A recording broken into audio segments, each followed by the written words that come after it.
lakini waombe pia viongozi wa dini zote nchini kuendelea kuisaidia serikali, kusaidia nchi yetu kuimarisha maadili mema kwa waumini wetu. Nchi yetu ina changamoto kidogo katika maeneo ya maadili, maeneo ya makuzi ya watoto. Mtoto wa leo ndio kiongozi wa kesho, ndio mfanyabiashara wa kesho, ndio mjasiriamali wa kesho, ndio mwalimu wa kesho. Tukikosea malezi ya watoto wetu leo, tunaharibu taifa lijalo la nchi yetu.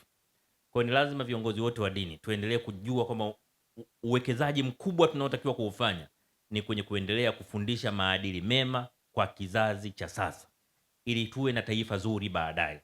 Kwa hiyo naomba viongozi wetu wa Jumuiya ya Amani na Maridhiano, viongozi wetu wote wa dini nchini, kuweka katika mipango yenu ya kazi zenu eneo la maadili kwa watoto wetu, eneo la maadili kwa waumini wetu, mlipe kipaumbele cha pekee sana. Tukifanya hivyo, tutakuwa tumetoa mchango mkubwa kwa nchi yetu, tutakuwa tumetoa mchango mkubwa pia kwa dini zetu. Mambo mengi ambayo yanakatazwa na dini ni yale yale ambayo katika jamii pia ni makosa, ni makosa ya jinai kwenye jamii, mengi ni hayo hayo tu. Kwa hiyo tunapowahimiza vijana wetu, watoto wetu kuishi katika njia njema, tunatoa mchango muhimu kwa taifa, lakini pia tunatoa sadaka ya kipekee kwa Mungu wetu. Huu muda wa mwezi mtukufu ni muda wa toba, ni muda wa kutenda yaliyo mema, ni muda wa kuweka msamaha. Labda shehe atasaidia kuniambia, Profesa Alkadi, nadhani mojawapo ya mambo ambayo mwezi mtukufu unataka tufanye, ukianza kufunga kabla hujasamehe waliokukosea, kufunga inapokelewa hiyo? Nadhani haipokelewi. Mzee wa Kisorokwinyo, hiyo vipi hiyo? Aibu hiyo Na kwa kweli mimi umenigusa sana, maneno yako yalikuwa mafupi lakini mazito.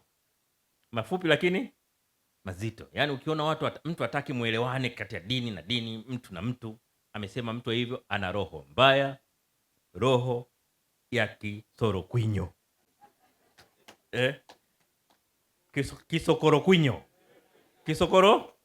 Kwa hiyo nyie mkipita huko sehemu yoyote ule, mkiona mtu anataka watu wagombane, anataka dini na dini zisemane, yani wewe usiseme kwa sauti, maana utaanzisha ugomvi. Sema kemoyo moyo tu, huyu ana roho ya Kisorokwinyo. Kisorokwinyo lazima hiyo sasa tuiweke, tujue wabaya wetu ndio wana roho ya nini? Kisorokwinyo, au sio?